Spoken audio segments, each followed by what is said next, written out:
En Gálatas capítulo 5, versículos 22 y 23, la palabra del Señor nos dice así: pero el fruto del Espíritu es amor, gozo, paz, paciencia, benignidad, bondad, fidelidad, mansedumbre, dominio propio. Contra tales cosas no hay ley. Señor, te damos gracias, Señor, por tu palabra. Gracias, Señor, que es inerrante, es infalible y es suficiente. Suficiente para que el creyente, Señor, sea perfeccionado, para que sea maduro y completo en toda buena obra, Señor. Ayúdanos en esta mañana, Señor, a entender tu palabra. Ilumina nuestro entendimiento, Señor. Y te pedimos que el Espíritu Santo, Señor, como una lámpara, encienda en nuestro corazón aquellas áreas en las que necesitamos trabajar. Tú conoces nuestra vida, Señor, tú conoces a cada uno de nosotros perfectamente. Te pedimos que tú ilumines aquellas áreas en que necesitamos trabajar, de manera, Señor, que salgamos de aquí decidiendo ejercer nuestra voluntad para poner en práctica lo que tú nos enseñas. Te lo pedimos en el nombre de Jesús. Amén. Amén.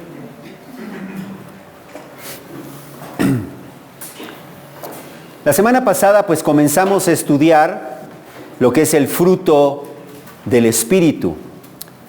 Y dijimos que el fruto del Espíritu es el carácter que el Espíritu Santo produce, desarrolla y perfecciona en todos y cada uno de aquellos que hemos creído en Cristo. El fruto del Espíritu es el carácter que el Espíritu Santo produce, desarrolla y perfecciona en cada uno de aquellos que hemos creído en Cristo. Eso quiere decir que el fruto del Espíritu no es opcional para el cristiano. No es si queremos o no queremos. De hecho, el fruto del Espíritu es una evidencia de la salvación. Es una evidencia de la salvación. Jesús mismo dijo en Juan 15, versículo 8, en esto es glorificado mi Padre, en que den mucho fruto y así prueben que son mis discípulos. Así que una señal que prueba, que demuestra, que evidencia a los cristianos genuinos es que dan fruto. Y parte de ese fruto es el fruto del Espíritu que Él nos guía y que Él nos capacita para producir. Romanos 8, 14 nos deja claro que todos, escucha esto, todos los que son guiados por el Espíritu de Dios, los tales son hijos de Dios. Allí nos define quiénes son los hijos de Dios. Los hijos de Dios son aquellos que son guiados por el Espíritu de Dios.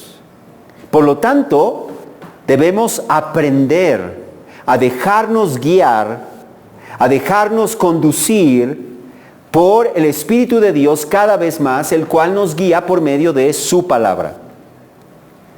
Romanos 8:5 nos recuerda que los que viven conforme al Espíritu ponen la mente en las cosas del Espíritu. La pregunta es si nosotros estamos poniendo la mente en las cosas del Espíritu o estamos poniendo la mente en las cosas de la carne. Cada día tú puedes evaluar si estás poniendo tu mente en las cosas del Espíritu o en las cosas de la carne. De tal manera que en la medida en que nosotros pongamos nuestra mente en las cosas del Espíritu, ¿cómo hacemos eso? Leyendo, escuchando, reflexionando, escudriñando, memorizando y aplicando y obedeciendo la palabra de Dios a nuestra vida. En esa misma medida estaremos siendo guiados por el Espíritu de Dios. Porque el Espíritu Santo de Dios no obra aparte de su palabra ni en contra de su palabra. Él obra a través de su palabra. De tal manera que en esa medida en que nosotros leamos, escuchamos, reflexionemos, apliquemos y obedezcamos la palabra de Dios, en esa misma medida estaremos siendo guiados por el Espíritu de Dios.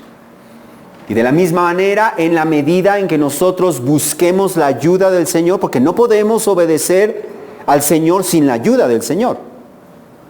Es imposible vivir la vida cristiana en nuestras propias fuerzas. Puedes practicar una religión, puedes dar la apariencia externa de estar viviendo conforme a la voluntad de Dios, pero no podemos vivir la vida cristiana si no es por el Espíritu de Dios. Entonces necesitamos buscar el poder del Espíritu de Dios. Necesitamos depender del poder del Espíritu de Dios a fin de vivir conforme a su voluntad.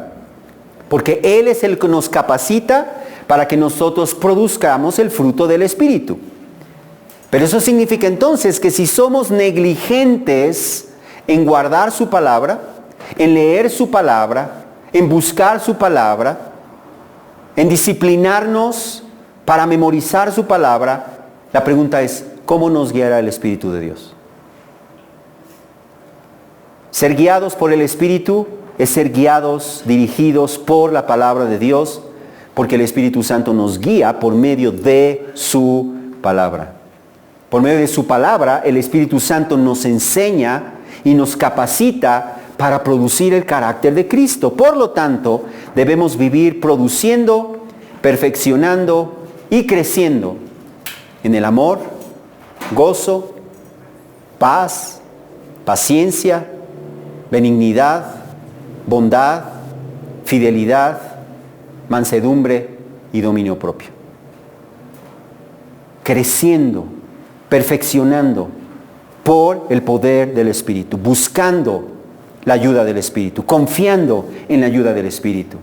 La semana pasada hablamos acerca del amor y hoy nos vamos a enfocar en el segundo componente, la segunda cualidad, virtud que el Espíritu Santo produce en los cristianos genuinos, y ese es el gozo. El gozo.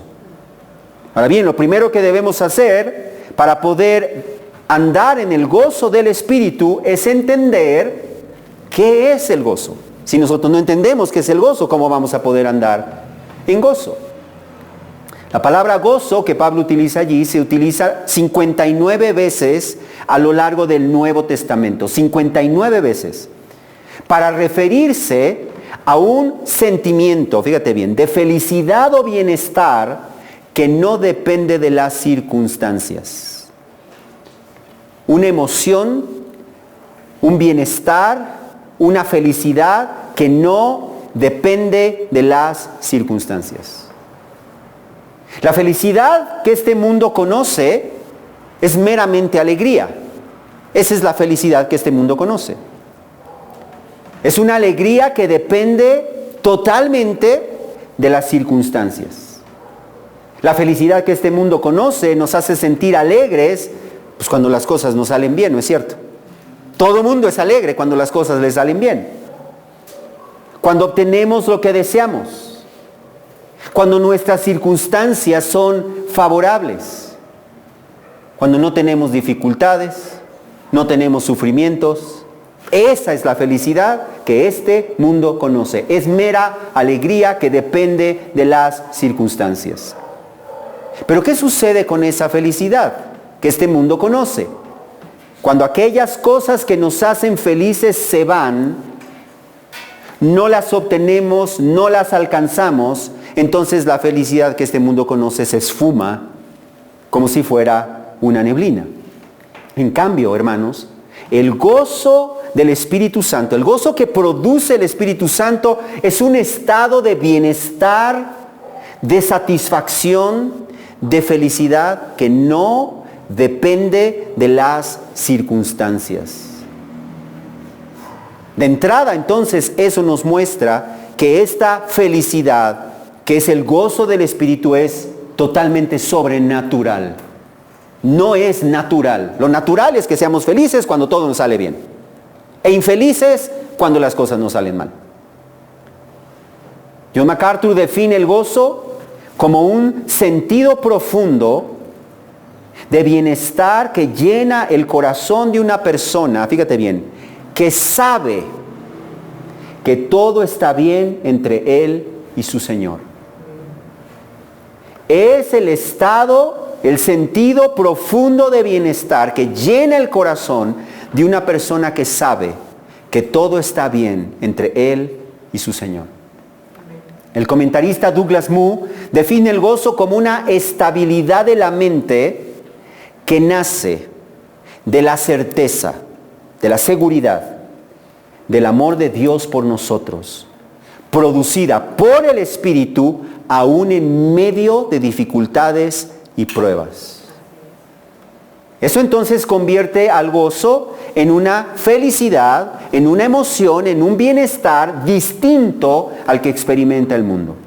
El gozo entonces es una felicidad que no siempre conlleva alegría, no significa que andamos con una sonrisa en nuestro rostro, pero que siempre conlleva el bienestar mental que descansa en Dios, aun a pesar de las circunstancias adversas. Eso es el gozo del Espíritu. Ahora bien, el gozo, al igual que las demás cualidades que produce el Espíritu en los creyentes, no es opcional para el cristiano. Hay personas que nosotros conocemos que son más alegres que otras. Hay personas que incluso pareciera que jamás han conocido la alegría o la felicidad.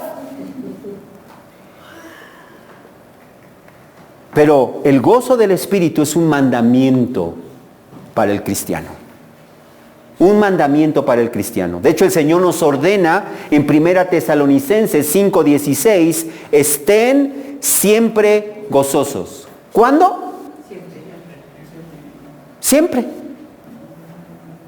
Estén siempre gozosos. Observa que no dice que estés gozoso cuando las cosas te salgan bien, cuando obtienes lo que quieres. Dice siempre.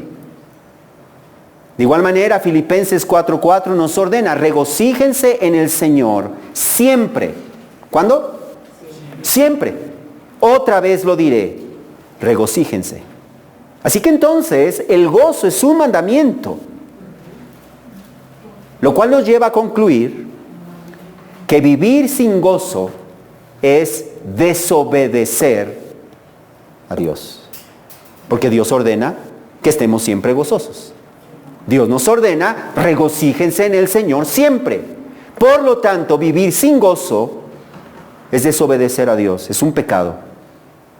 Incluso el autor Jerry Bridges llega a afirmar lo siguiente, que no tener gozo es deshonrar a Dios y negar su amor y su control sobre nuestras vidas. Es un ateísmo práctico. En cambio, añade él, estar lleno de gozo es decirle a un mundo que observa que nuestro Dios reina. ¿Por qué dice que vivir sin gozo es un ateísmo práctico? Vivir sin gozo es un ateísmo práctico porque significa, fíjate bien, significa que en la práctica tú vives como si Dios no existiera. Como si Dios no fuera soberano. Como si Dios no tuviera el control de todas las cosas que nos suceden. Y como si Dios no amara y no fuera fiel para cuidar de sus hijos. Esa es la implicación.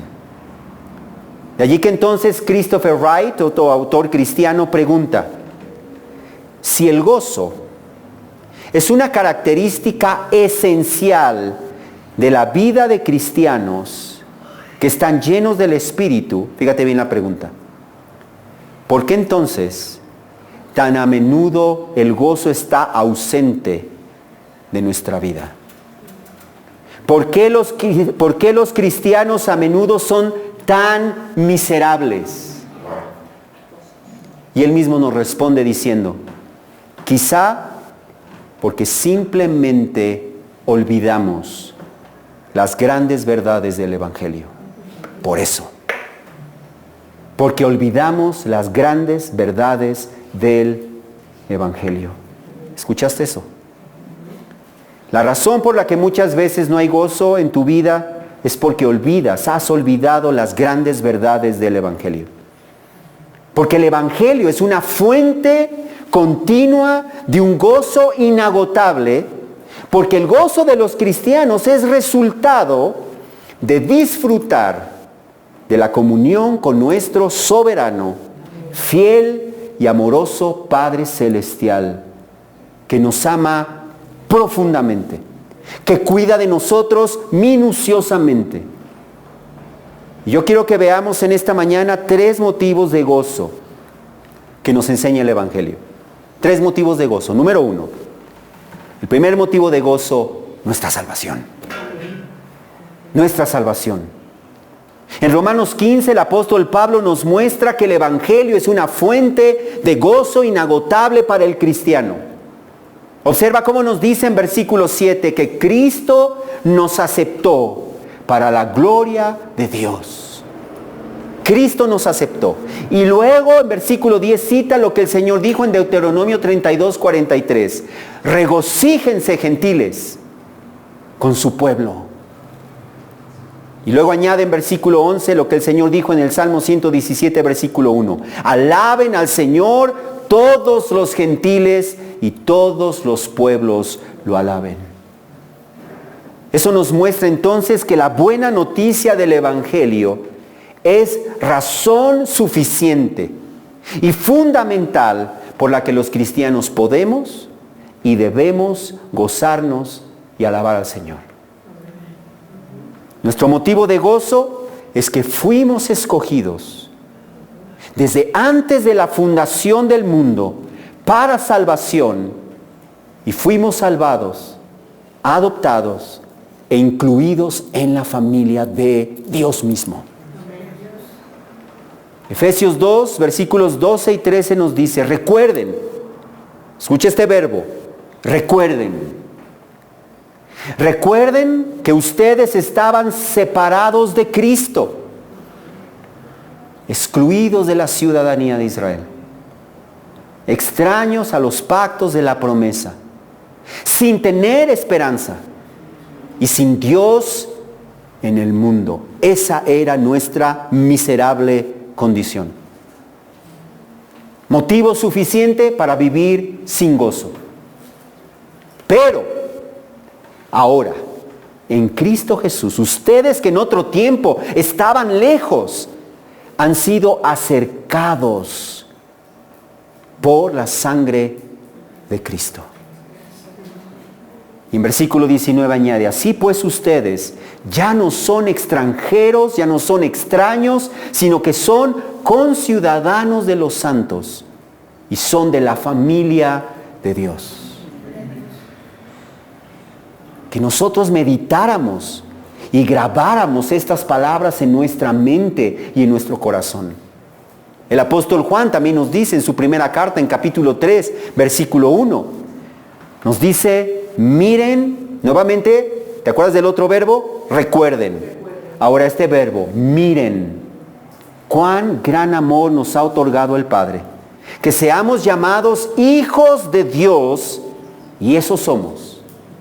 Y Romanos 5, versículos 8 y 9 nos revela que Dios nos demuestra, Él demuestra su amor para con nosotros en que siendo aún pecadores, Cristo murió por nosotros. Entonces, mucho más, siendo ahora justificados por su sangre, seremos salvos de la ira de Dios por medio de Él. Escucha eso, seremos salvos de la ira de Dios por medio de Él. Esos pasajes entonces nos llaman a recordar, a mirar, a considerar, a fijarnos en que íbamos camino al infierno de fuego eterno, a recibir el justo y eterno castigo que nosotros merecemos sin que pudiéramos hacer nada para evitarlo. Pero sin que tú lo merecieras, sin que yo lo mereciera, y sin que tú hubieras hecho nada, simplemente porque Dios decidió amarte y mostrarte misericordia, Él te escogió para salvación. Él te escogió para salvación. Y para que tú pudieras escapar de la ira de Dios, el Señor descargó sobre su Hijo amado el castigo que tú y yo merecíamos recibir. Si eso no es razón y motivo suficiente para ti, para que vivamos llenos de gozo, llenos de felicidad, llenos de gratitud, entonces somos los más ciegos, los más torpes los más duros, insensibles y malagradecidos de todos los seres humanos. Nuestra salvación debe de ser un motivo inconmovible de gozo. De que no vamos a pasar un solo segundo en el infierno de fuego. Porque Él nos salvó. Porque Él nos amó. Porque Él nos escogió. Porque Él nos hizo miembros de su familia. Y Él ha prometido llevarnos a su gloria para que disfrutemos de Él para siempre. Jesús nos dijo en Lucas 10:20, regocíjense de que sus nombres están escritos en los cielos. ¿Escuchaste eso? Si tú has creído en Cristo, tu nombre está grabado en los cielos. Y Dios quiere que cada uno de nosotros vivamos llenos de gozo, de gratitud, de felicidad, porque viviremos disfrutando de una comunión eterna con Él para siempre. Segunda razón de nuestro gozo es resultado de la primera. Se llama comunión con Dios. Comunión con Dios. La salvación es una fuente de gran gozo, fíjate bien, pero es una fuente de gran gozo porque es la puerta de entrada a aquello que es el motivo primario y extraordinario del gozo, el poder disfrutar de Dios. El poder disfrutar de Dios. Nosotros estábamos alejados, como leímos en Efesios. Estábamos sin Dios, sin esperanza, sin comunión, bajo su ira, hijos de ira, lo mismo que los demás. Pero ahora, gracias a Cristo, podemos venir y tener comunión con Dios. No hay motivo, no hay razón más extraordinaria de gozo que nuestra comunión con Dios. De hecho, el Salmo 16, versículo 11, en la Nueva Versión Internacional nos revela, fíjate bien, me has dado a conocer la senda de la vida, me llenarás de alegría en tu presencia y de dicha eterna a tu derecha. Observa cuál es la clave para estar llenos de gozo. El Espíritu Santo nos dice que el gozo verdadero, el gozo que no se acaba, el gozo que no depende de las circunstancias, se encuentra en la presencia de Dios. Dios es el motivo de gozo. Dios es la fuente del gozo. Así que deleitarnos en la comunión del Señor es lo único que podrá llenar tu corazón de un gozo que no se acaba con nada. Eso quiere decir entonces, hermano, hermana, que entre más cercana sea tu comunión con el Señor, y entre más te deleites en Él, más gozo tendrás. ¿Escuchas eso? Entre más cercana sea tu comunión con Dios, y entre más te deleites en Él, mayor será tu gozo. Pero de la misma manera, entre menos pases tiempo con Dios, entre menos cercana sea tu comunión con Dios, entre menos te deleites en Dios, menos gozo tendrás. El problema es que buscamos, fíjate bien, la felicidad en el lugar equivocado. Ese es nuestro problema. Nuestro problema no es que queramos ser felices. Dios quiere que seamos felices. Pero Dios quiere que seamos felices y encontremos nuestra felicidad en la fuente inagotable de gozo que es Él mismo. El problema es que buscamos la felicidad en el lugar equivocado. Lo buscamos en las cosas materiales, lo buscamos en las personas, lo buscamos en las condiciones, en el estatus, en las cosas que tenemos, en el trabajo que podemos tener. Ese es el problema. Porque esas cosas son temporales y esas cosas son inestables. Y entonces cuando esas cosas se van, cuando esas cosas no llegan, tu felicidad se esfuma juntamente con ellas. Ese es nuestro problema. Buscamos la felicidad en el lugar equivocado. Y es por eso que Isaías nos dice en el capítulo 61, versículo 10, nos dice, en gran manera me gozaré, ¿en dónde? En el Señor. Me gozaré en el Señor.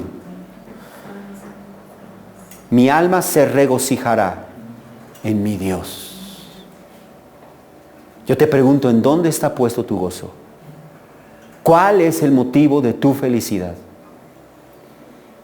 Isaías dice, en gran manera me gozaré en el Señor. Mi alma se regocijará en mi Dios. Salmo 43, versículo 4, dice, Dios es mi supremo gozo. ¿Te das cuenta? No dice las circunstancias, el dinero que tengo, los bienes que poseo, la ropa que uso, las marcas que puedo comprar. Dice allí, Dios es mi supremo gozo. Y nuevamente Filipenses 4:4, como ya lo vimos, nos vuelve a decir, regocíjense ¿en quién? En el Señor, siempre. En el Señor. Así que el gozo se encuentra en el Señor, en la comunión con el Señor. Pero eso nos trae a nuestro tercer motivo de gozo. Porque todo eso se oye muy bien, ¿no? Todo eso se oye muy lindo, todo eso se oye muy deseable. Pero la pregunta que nos hacemos es, a ver, pero ¿cómo podemos gozarnos en medio de las adversidades que estamos enfrentando? Porque si dice que nos gocemos siempre, si el mandamiento es que nos regocijemos siempre, ok, hermano, ¿cómo le hago para regocijarme cuando las cosas no me están saliendo como yo esperaba? Cuando me dan una mala noticia, cuando estoy enfermo y sufriendo, ¿cómo puedo andar en gozo? Y eso nos trae entonces a nuestro tercer punto, el tercer motivo de gozo, y es que Dios, fíjate bien, soberanamente usa todo para nuestro bien. El apóstol Pedro nos dice en su primera carta, capítulo 1, versículos 5 y 6, nos dice, mediante la fe ustedes son protegidos por el poder de Dios para la salvación que está preparada para ser revelada en el último tiempo, en lo cual, fíjate bien, en lo cual, ¿qué es en lo cual? En la protección de Dios para salvación que va a ser revelada en el último tiempo, en lo cual ustedes se regocijan grandemente, aunque ahora por un poco de tiempo, si es necesario, sean afligidos de diversas pruebas. Observa que somos llamados a gozarnos en que somos protegidos por el poder de Dios para la salvación que será revelada en el último tiempo, sin importar que ahora, en este tiempo, si es necesario, seamos afligidos de diversas pruebas. Nosotros pensamos que la felicidad y las tristezas son incompatibles. Aquí dice que nos podemos gozar en medio de diversas pruebas, porque esas pruebas a menudo son ¿qué? Necesarias. Subraya esa palabra en tu Biblia. Necesarias. Dios no nos promete, hermanos, una vida sin dificultades en este lado de la eternidad. El problema es que estamos esperando eso. El problema es que pensamos que Dios está a nuestro servicio y que la meta de su vida es que nosotros seamos felices en esta vida. Que tengamos todo, que las cosas nos salgan bien, que cumplamos los sueños que teníamos. Eso es lo que pensamos, que Dios piensa. Pero Dios no nos promete una vida sin dificultades en este lado de la eternidad. De hecho, en el Salmo 3, en el Salmo 34, versículo 19 nos dice que muchas son las aflicciones del justo. Ah, caramba. Muchas son las aflicciones del justo. Jesús también nos dijo en Juan 16:33, en el mundo tienen tribulación. Hechos 14:22 nos deja claro que es necesario, nuevamente esa palabra necesario, es necesario que a través de muchas tribulaciones entremos en el reino de Dios. Es necesario. Por lo tanto, el apóstol Pedro nos dice en su primera carta, capítulo 4, versículos 12 y 13, amados, no se sorprendan. Está diciendo que no han leído su Biblia. ¿Por qué se sorprenden? No se sorprendan del fuego de prueba que en medio de ustedes ha venido para probarlos, como si alguna cosa extraña les estuviera aconteciendo. Y es lo primero que hacemos, ¿no es cierto? ¿Por qué, Dios? ¿Por qué me está pasando esto? ¿Por qué las cosas salen así? ¿Por qué no haces caso de lo que yo te he pedido? No se sorprendan, como si alguna cosa extraña les estuviera pasando. Observa lo que dice enseguida. Antes bien, en la medida en que comparten los padecimientos de Cristo, regocíjense para que también en la revelación de su gloria se regocijen con gran alegría. El problema, hermanos, es que estamos esperando que suceda algo que Dios no prometió que sucedería. Y por eso las adversidades nos toman por sorpresa, las adversidades nos desaniman, las adversidades nos roban el gozo, cuando el Señor nos ha dicho que tengamos por sumo gozo el que estemos en diversas pruebas. O sea, todo lo contrario de lo que nosotros hacemos.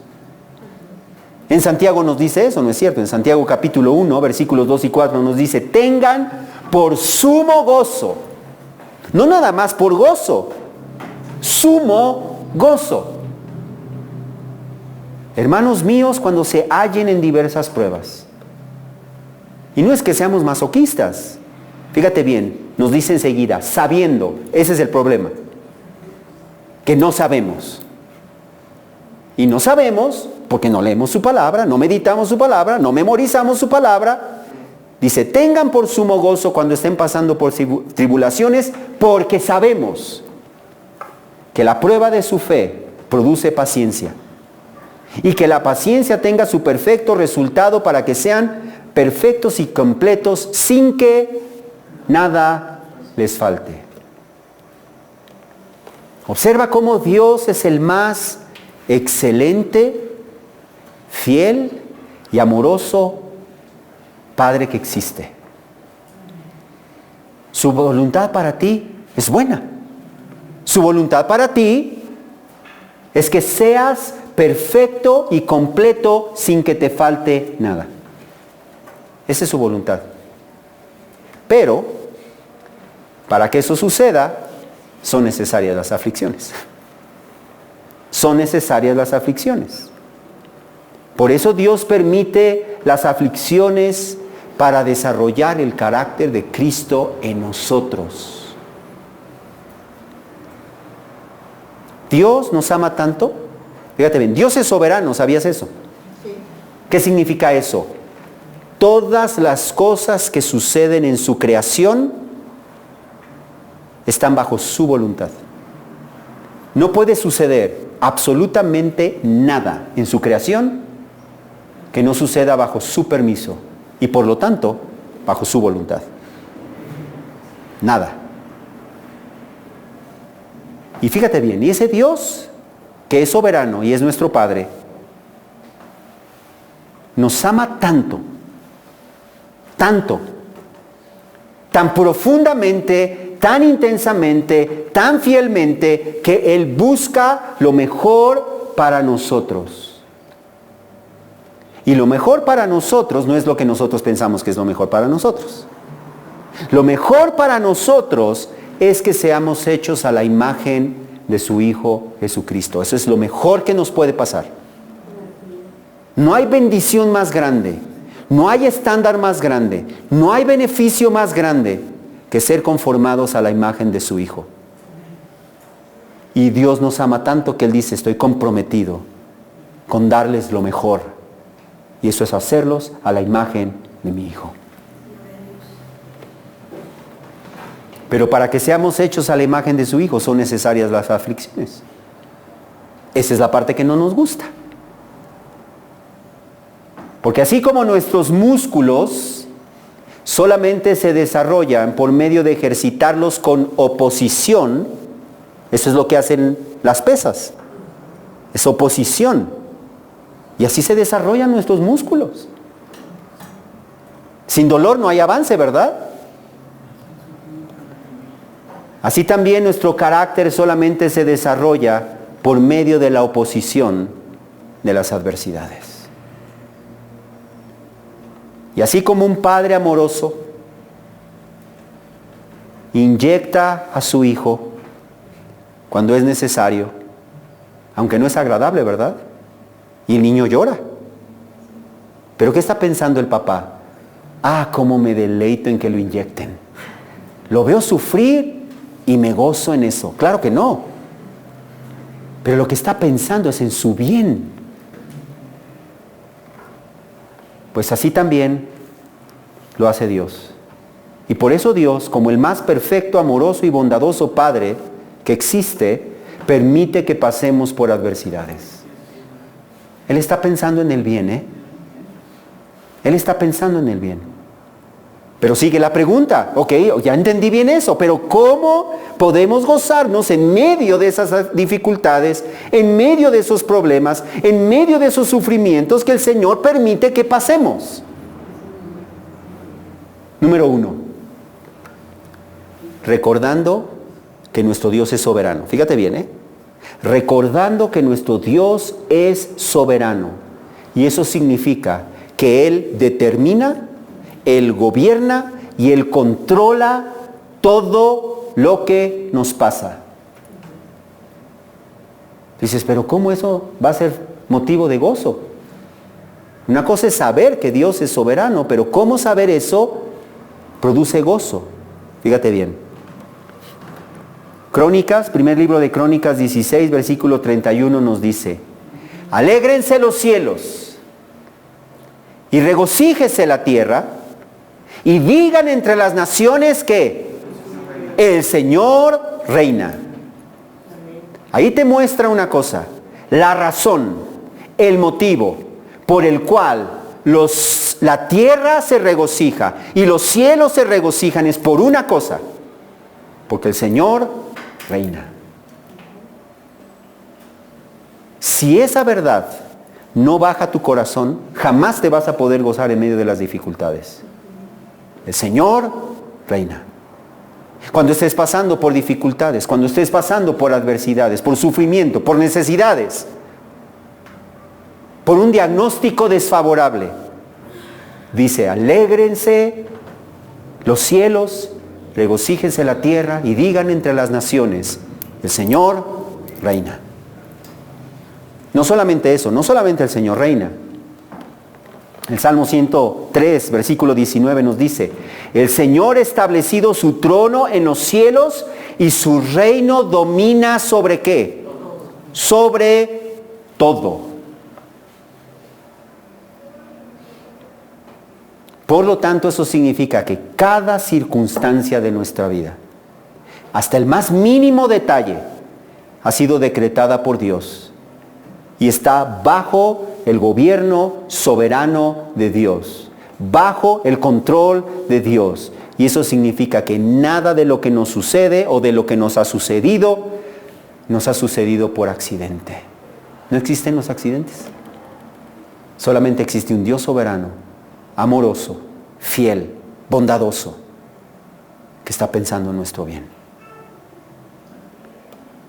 Las cosas buenas y las cosas malas, las cosas agradables y las desagradables, las cosas felices y las dolorosas ocurren por la voluntad de Dios y provienen de la mano paternal de Dios.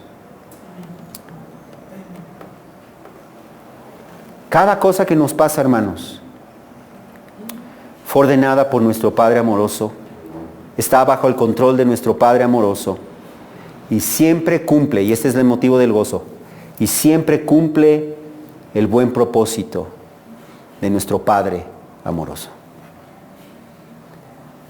Nada se escapa de su control. Todo sucede exactamente como Él lo había planeado. Pero ¿cómo esto me ayuda, hermano, en el gozo? ¿Cómo me ayuda eso? ¿Cómo es que Dios quiere usar eso para mi bien? Fíjate bien Romanos 8:28. Sabemos. Nuevamente ese verbo, sabemos. ¿Lo sabes? Si no lo sabes, no será motivo de gozo para ti. Pero dice, sabemos que Dios hace, y lo estoy leyendo de la Nueva Traducción Viviente, que Dios hace que todas las cosas cooperen para el bien de los que lo aman. ¿Sabes eso? ¿Crees eso? Todas, no dice algunas, la mayoría, las cosas agradables, todas, Él hace que todas las cosas cooperen para el bien de los que lo aman. Eso solamente es posible porque Dios es soberano y ninguno de sus planes puede ser frustrado. Por eso la soberanía de Dios es nuestro descanso y es nuestro motivo de felicidad, de gozo. Ahora bien, observa que allí no dice que todas las cosas que nos pasen son buenas. No dice eso. No dice que todas las cosas que nos pasen son agradables. No dice que todas las cosas que nos pasen son justas. Hay cosas que Dios permite que nos pasen que son malas, que son injustas, que son dolorosas. Pero Dios las permite con un buen propósito. Él hace que todas esas cosas que nos pasen cooperen para nuestro beneficio. ¿Y cuál es ese beneficio? Versículo 29. Ser hechos conforme a la imagen de su Hijo. Es decir, que lleguemos a ser cada vez más como su Hijo. Por lo tanto, aunque lo que nos pase sea doloroso, nos cause tristeza, debemos gozarnos porque sabemos que al final de cuentas Dios va a usar cualquier cosa que nos pase, aun las cosas más difíciles, aun las cosas más dolorosas, para nuestro beneficio, aunque nosotros no entendamos cómo es. ¿Cómo lo va a hacer? ¿Es posible gozarnos así? Aún en medio de la tristeza. ¿Pueden coexistir la tristeza, la aflicción, pero a la misma vez el gozo? El apóstol Pablo nos pone el ejemplo en 1 Tesalonicenses capítulo 1 versículo 6 de los cristianos a los que el apóstol Pablo les dice: ustedes llegaron a ser imitadores de nosotros y del Señor, habiendo recibido la palabra en medio de mucha tribulación con el gozo del Espíritu Santo. ¿Te das cuenta? Está hablando de personas como tú y como yo, cristianos normales, de carne y hueso. Y dice, ustedes recibieron la palabra en medio de mucha tribulación con el gozo del Espíritu Santo. No solamente los cristianos de Tesalónica. El mismo apóstol Pablo nos dice de las iglesias de Macedonia en 2 Corintios 8:2 que en medio de una gran prueba de aflicción, abundó ¿qué? Su gozo. Y su profunda pobreza sobreabundó en la riqueza de su liberalidad. ¿Te das cuenta? En medio de la tristeza, en medio de la necesidad, en medio de la pobreza, ellos vivían con sumo gozo. El apóstol Pablo mismo en 2 Corintios 7:4 dice: sobreabundo de gozo en toda nuestra aflicción. Estaba pasando por aflicción. Dice, pero aún en medio de la aflicción yo sobreabundo de gozo. Hebreos 10:34 nos cuenta de los cristianos que aceptaron con gozo el despojo de sus bienes, sabiendo, fíjate bien, que tienen para ustedes mismos una mejor y más duradera posesión. Por eso pudieron enfrentar las adversidades y el ser despojado de sus cosas con gozo. Porque dijeron, al final de cuentas hay algo que no me pueden quitar. Hay una herencia que no me pueden quitar. Hay un Padre y una comunión con el Padre que no me pueden quitar. Lo único que me pueden quitar son las cosas. Lo único que me pueden quitar es la vida. Y aún así, el morir es ganancia, favor que me hacen. Estos ejemplos nos muestran que es posible pasar por grandes adversidades y sufrimiento y vivir en el gozo que produce el Espíritu Santo. Pero ese gozo, fíjate bien, no se produce de manera automática. No se producirá de manera automática, ni se producirá por pensamiento positivo. Todo va a estar bien, todo va a estar bien, las cosas se van a arreglar. Eso no arregla nada y eso no produce gozo. El gozo del Espíritu, fíjate bien, se produce en la medida en que confiamos, en que sabemos, creemos lo que Dios nos ha dicho en su palabra. En esa sola medida.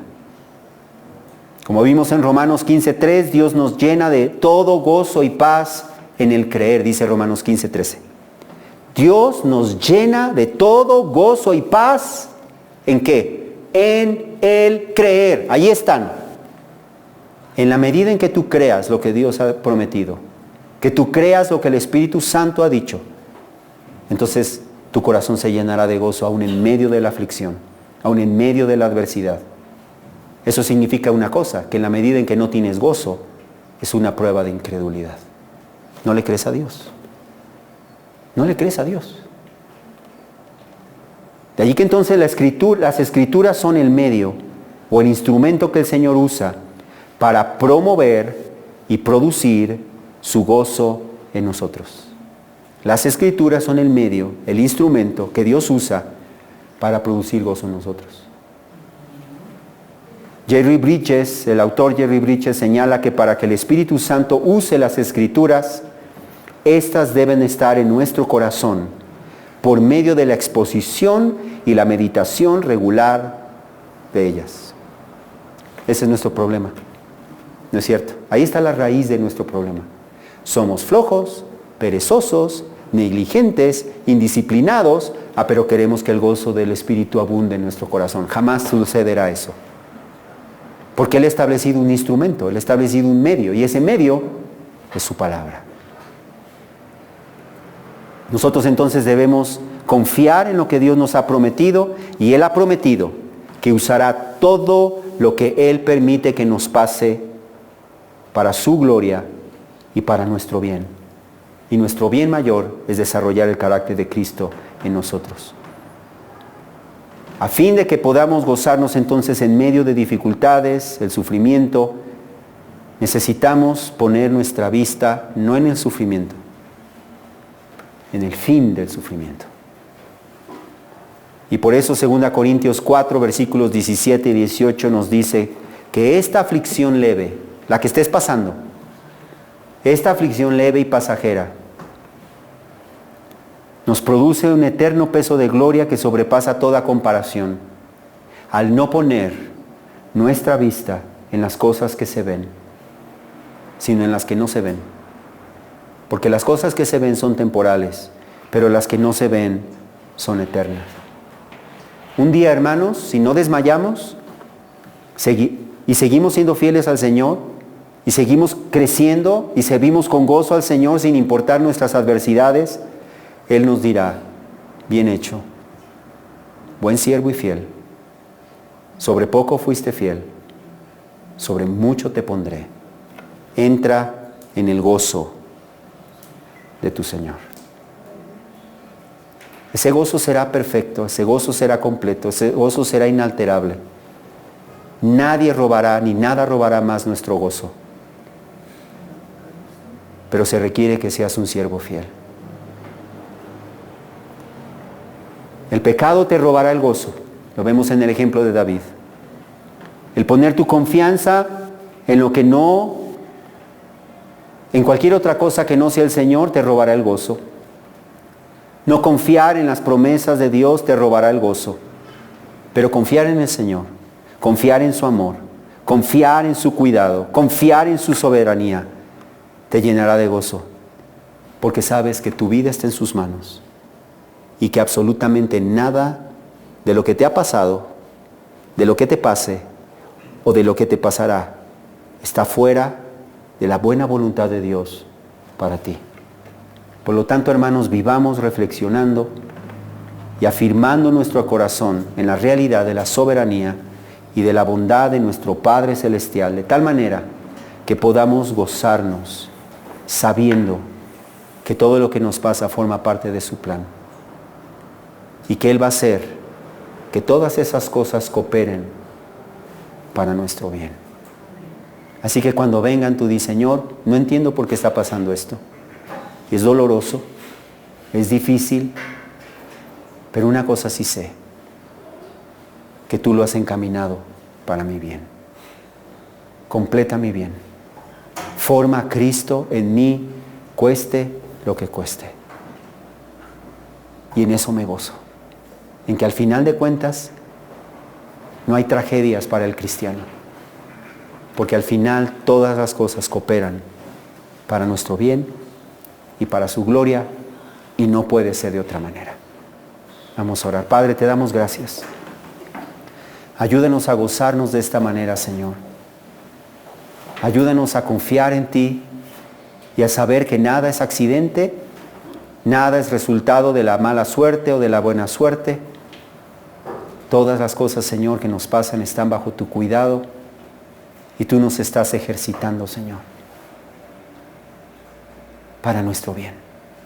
Gracias porque lo único que está en tu mente hacia nosotros es nuestro bien.